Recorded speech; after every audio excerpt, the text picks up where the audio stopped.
Härrasmehed, palun paljastage hümni laulmiseks pea.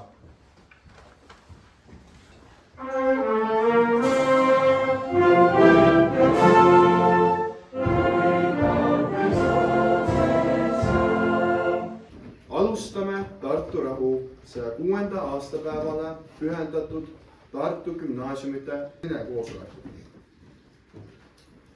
Oleme tänaseks kogunemiseks valinud kirjandusmuuseumi kaminasaali, sest selle sama laua taga peeti Tartu rahu läbirääkimisi.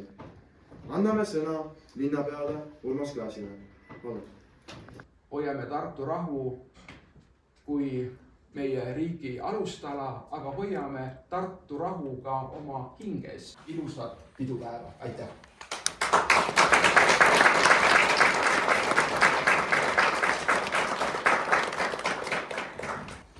Tere, austatud linnapea, head koolide esindajad ja kõik teisedki, kes täna on siia jõudnud. Väike võib olla suur. Väike rahvas võib olla suur. Kõlab päris ebaloogiliselt, kui mõtleme, mis praegu maailmas toimub. Minus kui noores valitseb pidev ebakindlus. Teadmatus, kas meil on üldse võimalik midagi teha. Eestlased ei ole unustanud oma rahvalugusid.